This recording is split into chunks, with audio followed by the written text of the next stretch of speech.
Meet the mother of all mega movers, the Panama Canal. For a century, it's been the shipping shortcut around the world.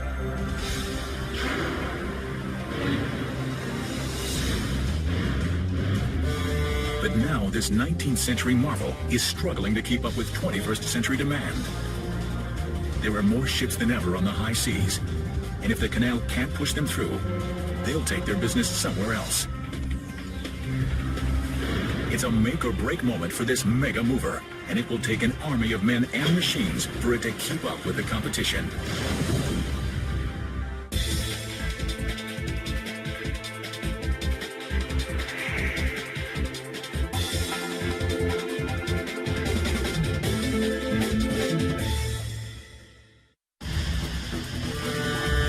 Ships the size of skyscrapers, hauling massive loads and facing tight deadlines.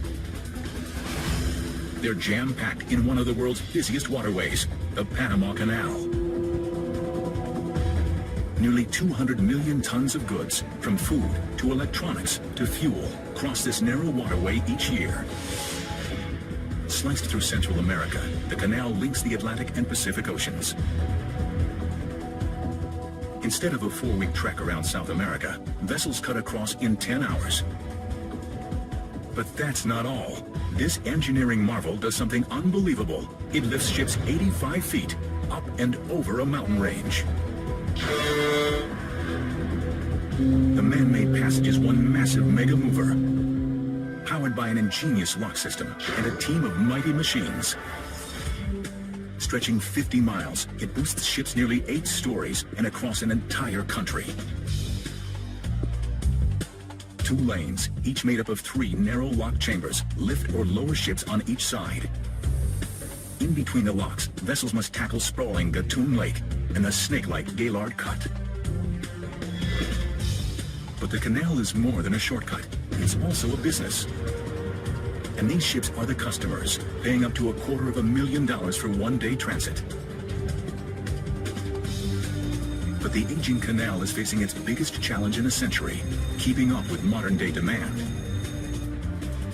The number of ships using it has skyrocketed from 1,000 a year in 1914 to 14,000 today. Delays and congestion are common, so more ships are turning to the canal's competitor, the Suez Canal in Egypt. The wider, deeper waterway can handle more traffic and bigger ships. If Panama wants to keep pace with its competitor, the canal must push through more ships than ever before. And 2 giant vessels are already speeding toward it from opposite directions. Both will push the canal's machines to their limit. The southbound container ship, the MegaStructures, is heading from the U.S. East Coast to the Far East. And she's anxious to be on her way. Stretching nearly 1,000 feet long and 100 across, she's classified as a Panamax, the biggest ship the canal can handle. On the canal's opposite end, a towering car carrier named the Kentucky Highway is closing in on the Pacific locks. The northbound ship is delivering vehicles from Japan to the southern United States. But the ship's staggering 10-story height makes her incredibly hard to control. If she runs into trouble, the traffic could back up for miles. As if that weren't enough, the canal is up against another challenge, one it hasn't faced here in 15 years. At sunset, crews must replace a 4-story, 400-ton gate at the Atlantic locks. This is a job for the floating crane, Titan. But to install the gate, Titan will block the entire lane, cutting traffic flow in half.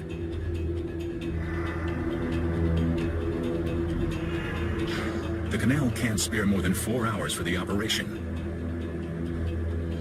But crews can't turn their attention to the gate yet. The MegaStructures is heading straight for them, barreling down on the Atlantic locks.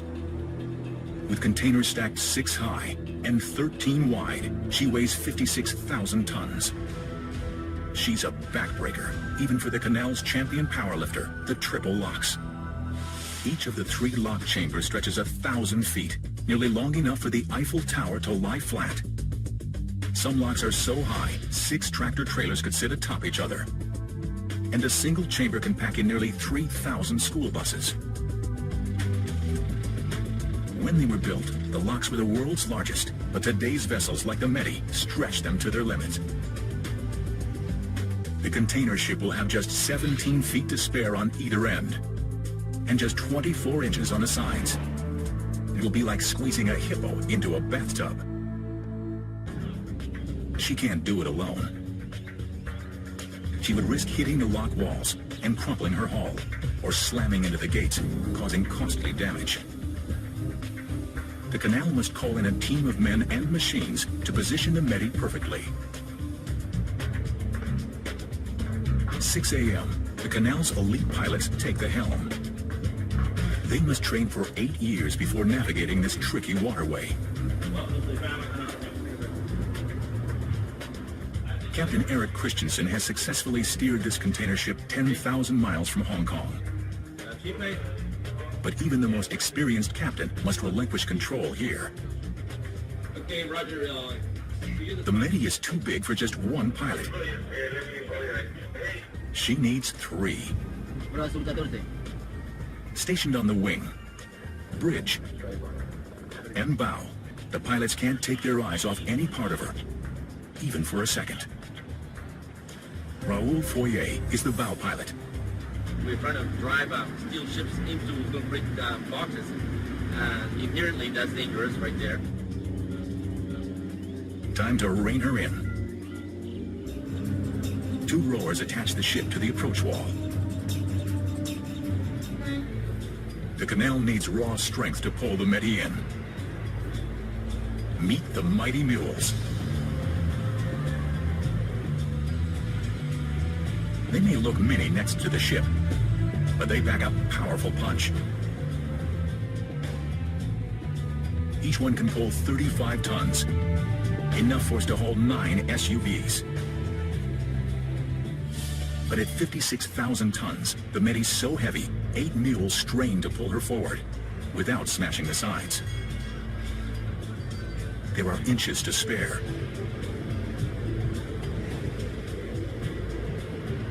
The bow pilot orders the mules to tighten or loosen their cables to control the ship's speed.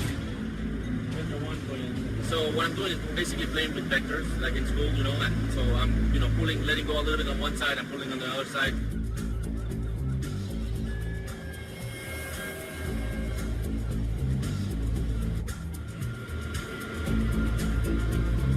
Finally, she's in. Time for the locks to show their strength.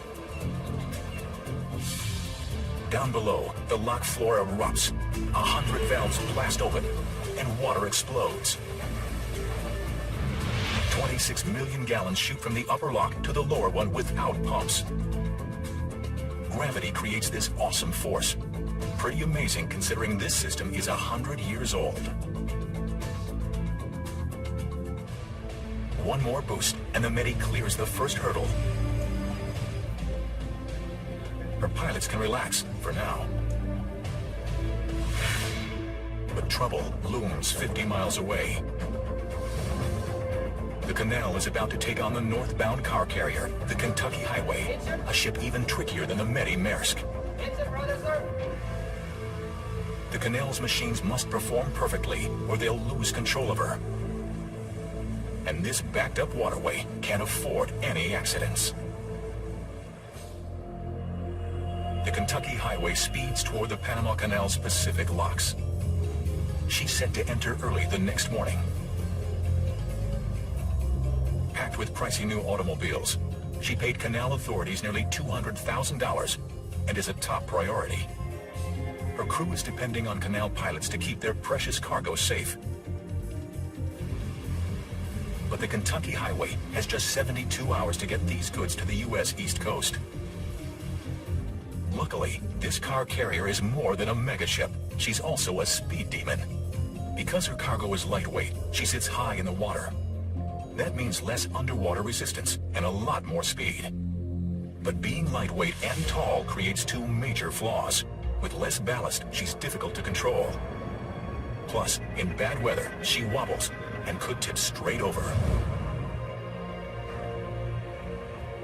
Before sunrise, the Kentucky Highway pulls toward the Pacific Locks. This approach is as hard as landing a jet on an aircraft carrier. The canal's crews and mighty machines are prepped and ready. But one of the ship's trademark flaws rears its ugly head. The canal's machines lose control. She slams into the wall, and metal meets cement.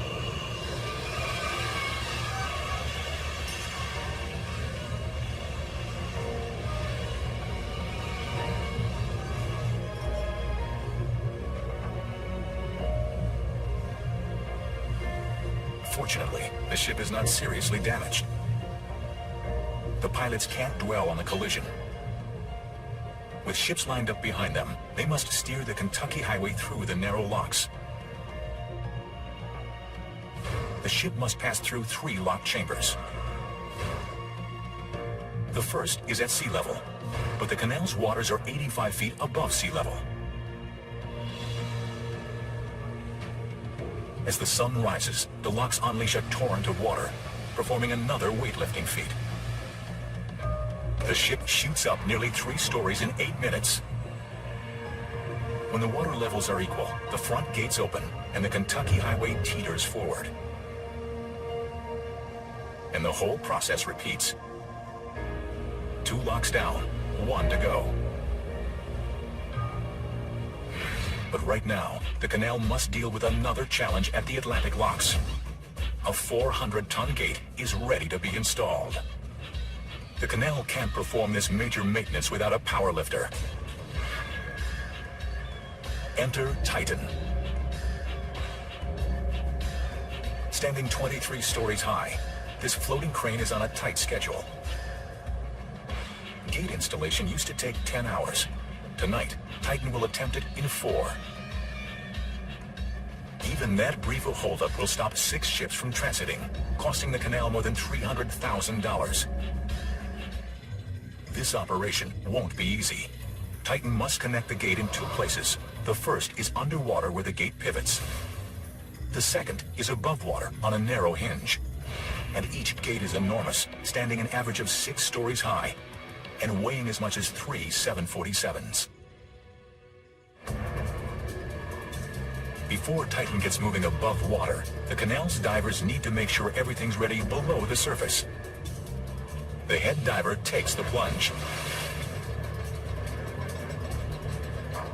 His sidekick, a motorized diving camera, is lowered in after him. With other divers watching from above, the head diver checks the lock wall. It must be in perfect condition for the gate to be watertight. Now, down to the very bottom to make sure the underwater pivot point called a pintle ball is clear. Rocks or debris could block installation.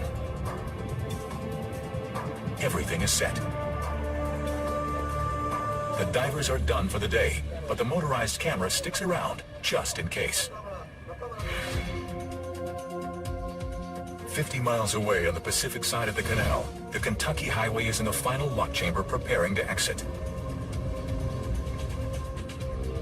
But mules no longer control the ship, and in these narrow confines, the risk of collision is high. As the pilot pulls away, both he and the captain realize they have a serious problem. The ship next to them is pulling out at the same time, and they're too close to each other. Now, suction pulls both of them backwards. If they collide, the Kentucky's hull could be sliced open, sinking the ship. What you can't see is that the ships are displacing enough water to fill 12 Olympic-sized swimming pools. They leave a sort of footprint in their wake. When the ships accelerate, water rushes into their footprints, creating backward suction that can, at first, overpower forward-thrusting engines. Now, the bow of the other ship is on a crash course with the Kentucky Highway's stern.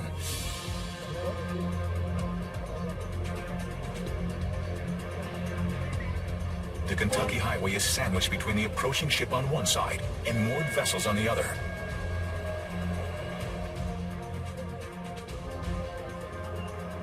To make matters worse, tugs are on the outside of both ships and in no position to help. The other ship tries to slow down, but her bow only turns harder toward the Kentucky. The Kentucky's pilot gives the order to thrust forward. Now, all anyone can do is wait and hope.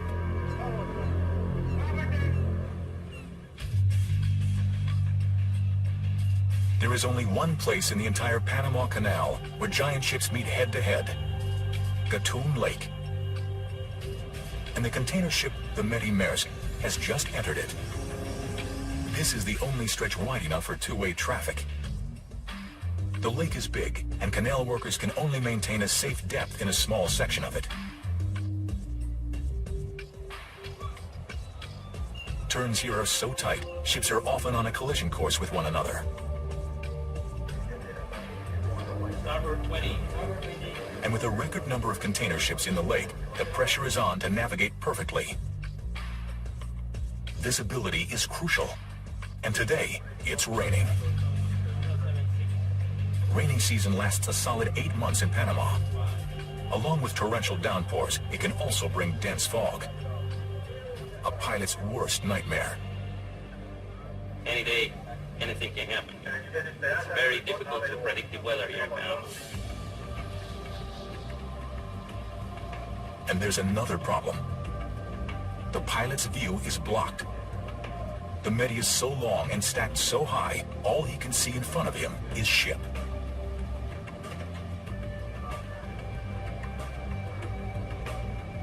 The pilot uses buoys in the lake to navigate. Usually he can see 8 buoys. But because of the rain, he can only see 3. When we cannot see the buoys, then we are in trouble. You don't feel like you know where you are, even with the radar. It's kind of scary. So the Panama Canal has equipped their navigators with high-tech tools. Specialized laptops, outfitted with GPS and maritime databases, pinpoint the pilot's vessel and other ships in the canal. And right now, his tools tell him another vessel is dead ahead. In other waters, the crew would never navigate this close to another ship. The risk of collision would be too high. With the gaps between the ships closing fast, the pilot must multitask at every moment. We have to be listening to the radio to see what's happening ahead. If the visibility is reducing or it's increasing or if the times are changing, we have to be listening to the radio all the time and be aware of the weather. Midships, steady. Steady. What's your rating now? 128. 128. He never knows when disaster could strike. And these two container ships are meeting at the worst possible place, a sharp turn. Midships. The pilot increases the Medi's speed for better control and a faster turn. Try to stay away from him, looking at the buoys and not too close to the buoys, not too close to him, just try to stay in the center. Everyone watches with apprehension. Both pilots have huge blind spots. The Medi's pilot can't even see the other ship until it's a few hundred feet away. It's like 2 tractor trailers passing within feet of each other. But they make it. The crew can't breathe a sigh of relief yet. The rain is getting worse. I said that there is no visibility here in Gatun, Rich, over. In zero visibility, ships must stop completely. Even with GPS, navigation is impossible. And waiting for the weather to lift could take all night. The rain has already put the MegaStructures and her goods behind schedule. The canal can't afford another delay. The Medi is a high-paying customer, and the canal has promised her passage by day's end. The pilot calls to a vessel ahead of him, hoping for good news. Yeah, okay, is that getting worse or are we improving over there? Well, it's getting worse. It was better by some problem. Now it's Looks like it's not lighting up from east to west. I can see the east up there. I can see the west door. Okay, Roger. Seems like it's improving around here, but you said it's getting worse over there. So. With the narrowest, most difficult part of the canal fast approaching, the pilots must hope for the best and prepare for the worst. The link between the Panama Canal's Gatun Lake and the Pacific Locks is called the Cut. It's the one stretch that intimidates even the most experienced navigators. This link is terrifyingly narrow, with sharp twists and turns.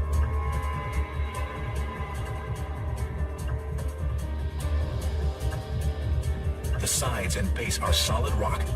One wrong move could slice a ship's hull straight open. That's what happened to this bulk carrier in 2001. It scraped bottom, and the hull flooded, partially sinking the ship.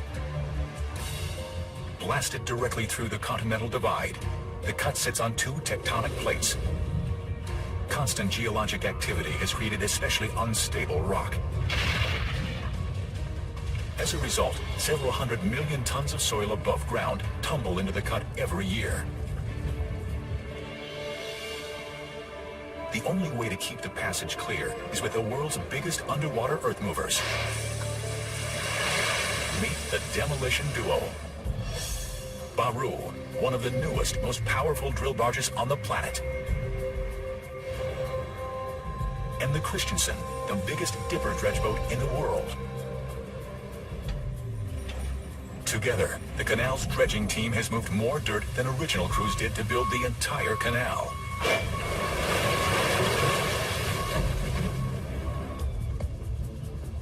And now they're on a mission to make the canal bigger and better. The goal? Get the canal ready for the next generation of super ships. Container ships like the Savannah Express are 100 feet longer than the MegaStructures and 30 feet wider. And vessels are only getting bigger. There are more orders for post-max, the larger size, the ones that cannot fit through the canal. Those are the ones that are in order, and so if we don't follow along with those trends, we're going to be left behind. Panama's already losing customers to the Suez Canal, the only other shortcut between Asia and the U.S. East Coast. The route takes longer, but the Suez is bigger and by some accounts, cheaper.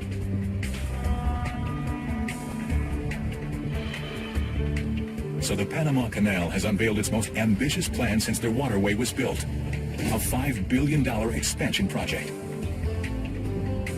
The most impressive feature? A third set of locks that would hold twice as much water and extend 400 feet longer. The expansion would double the canal's capacity. But that means the Cut needs to get bigger too, both for future ships and today's giant fleet. It's a three-step plan. First, straighten the sides. Second, deepen the bottom. Third, widen the waterway. Straightening is no sweat. Land-based crews obliterate the Cut's sides with explosives.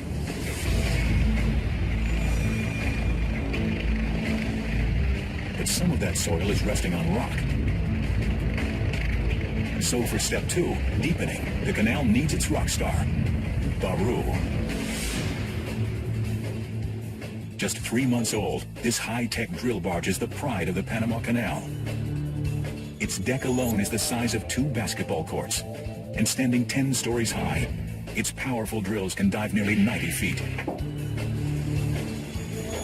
Baru's underwater mission: plant explosives 45 feet below and detonate them.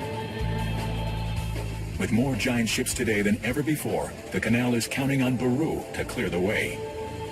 Time to dive in. The drills shoot downward until they hit bottom. It's heavy metal versus rock. The drill bits bore 30 feet deeper. Now, time for the explosives. Each of these yellow tubes contains 7 pounds of explosives. But the crew needs to pack a whopping 140 pounds into the bar. They attach a detonation line, and the explosives head underwater.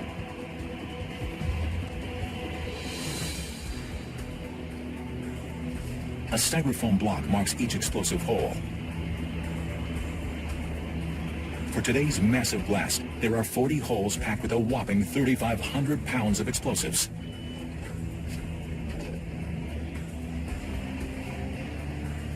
Time to get out of the way. The Baru and everyone else above water have 5 minutes to steer clear. They must squeeze the blast in between transiting ships. If a boat is within 2,000 feet, it could be hit by flying rock.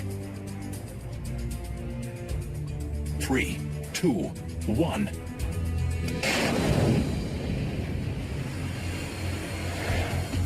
That's 2,500 cubic meters of solid rock obliterated. Now for step 3, widening.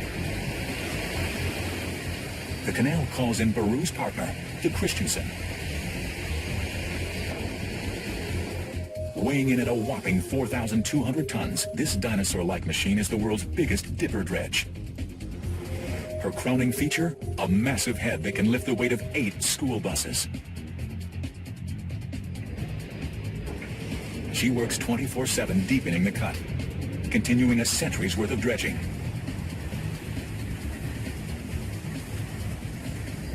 Pete Murata is her captain. If we stopped dredging within a year or two, there wouldn't be enough water to pass the size ships that we pass now. The soil and silt are no problem for the Christensen's giant mouth, but there are some things even she can't swallow. Often, the Baru's blasts create boulders that won't fit through the Christensen's mouth. Left alone, the boulder could tilt in the churning waters of the cut and gash a ship's hull. The crew has to blow it up, something they tend to enjoy.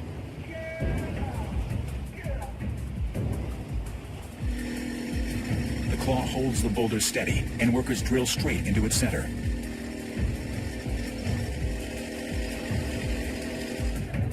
The foreman carefully inserts 3 packets of explosives and gingerly pushes them in. The boulder is lowered just below the water surface. And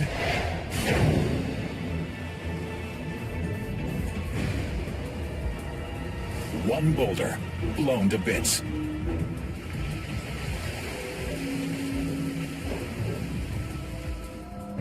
The cut is ready for the Kentucky Highway.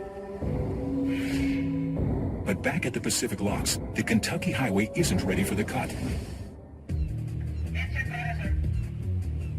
The car carrier is on a collision course with another ship.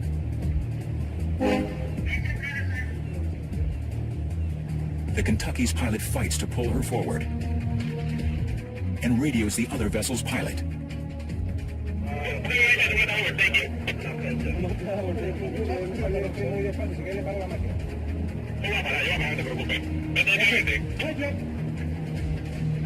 The other ship stops, and finally, the Kentucky's stern clears.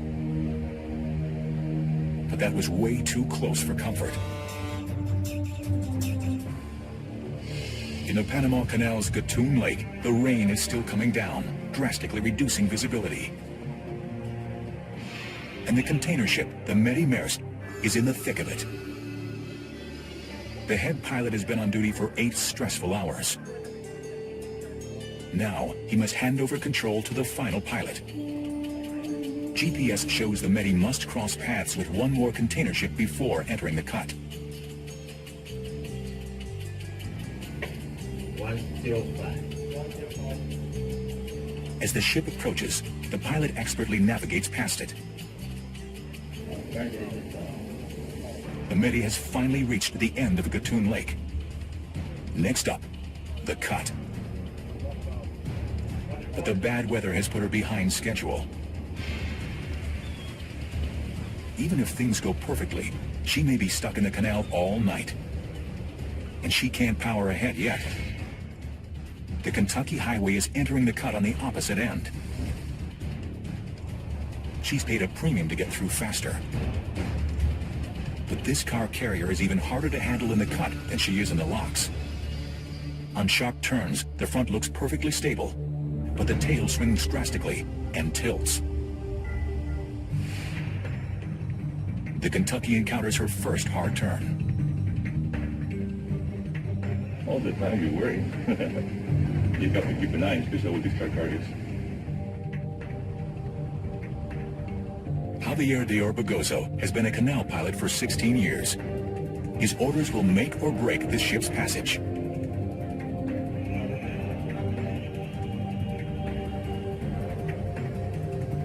The ship is leaning hard behind the bridge, but the pilot doesn't look back. He must concentrate on the route ahead and rely on instinct to steer the stern. The Kentucky Highway clears the first turn, and 3 more.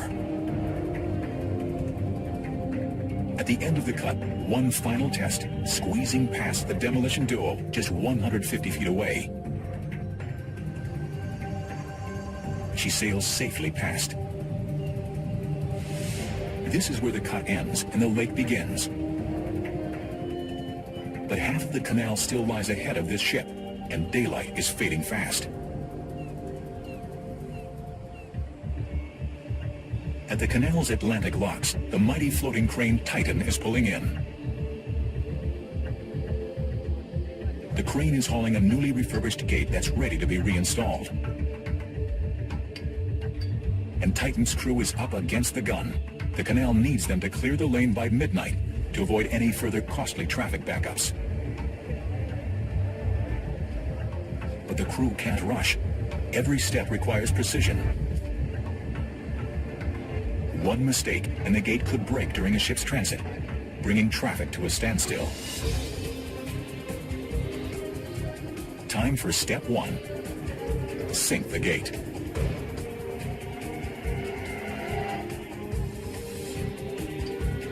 Step 2. Titan must balance the gate on the pintle ball, the bottom pivot point. Titan's powerful hydraulic lifts push the gate forward. The foreman could use underwater cameras to ensure the gate is in place. But his gut tells him Titan got it on the first try. They move on to step 3, sliding the gate into the top joint.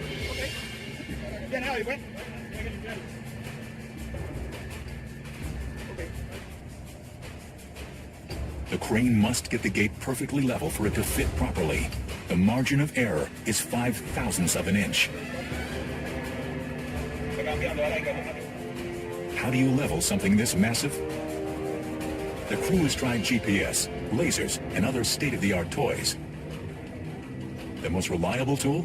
Believe it or not, a $2 level. The foreman checks, and the gate looks good. He calls on Titan to move the gate in.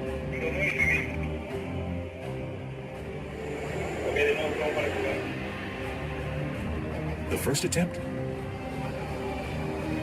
Not quite.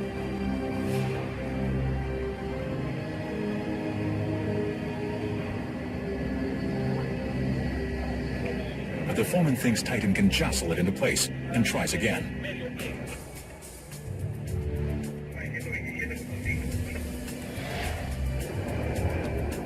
Abruptly, he tells Titan to stop. The crane barely brushed the gate against the lock wall, but it was enough to crumble concrete. Now, the crew questions whether the gate was sitting correctly to begin with. Luckily, a diver is standing by. Time for the underwater camera to get in on the action.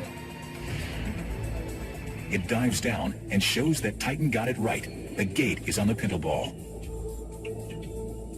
But there's bad news. That brush with cement broke part of the wall away. And now, that piece is sitting where the gate will eventually nest.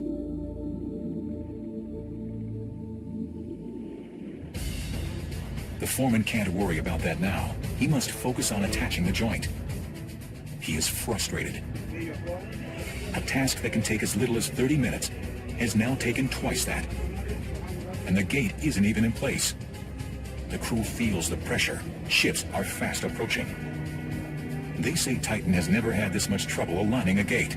The entire operation is behind schedule. If Titan can't get this gate in on time, the backups will stretch into both oceans.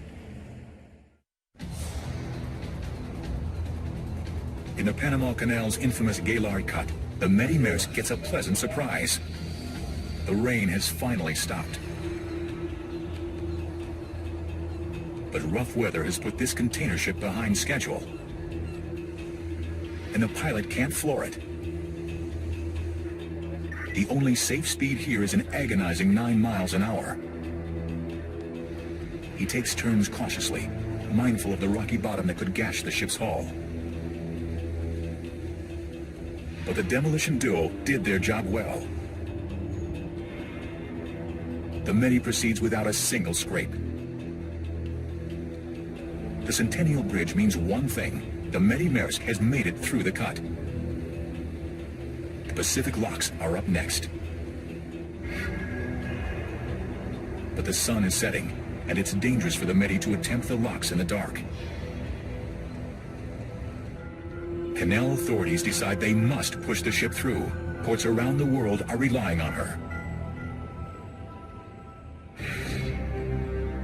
The sun has already set at the canal's Atlantic locks, as Titan and his crew struggle to install a massive gate. Their 4-hour deadline has come and gone, and ships are minutes away. Tonight's transits depend on them. The 23-story crane must line up the joint holes to insert a pin. This is brutal for Titan, because once the holes are aligned, it must hold the gate perfectly still. A little wiggling.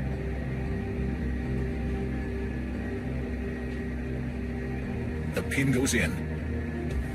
Part of the way. The problem is these chalk marks need to line up, and they're off a full 3 inches.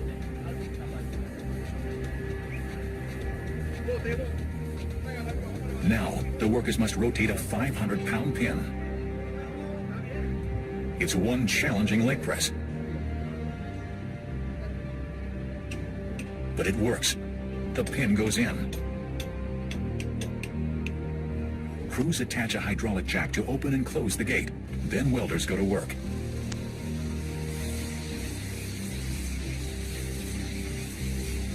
After a grueling 4.5 hours, this 400-ton gate is set.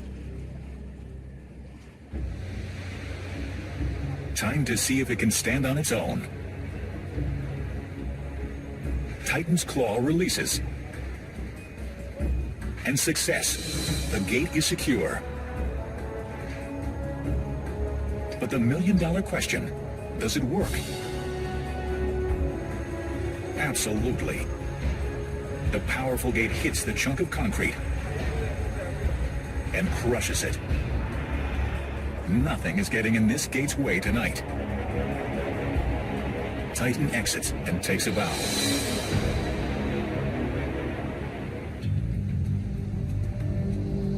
The Kentucky highway pulls into the Atlantic locks without a scratch.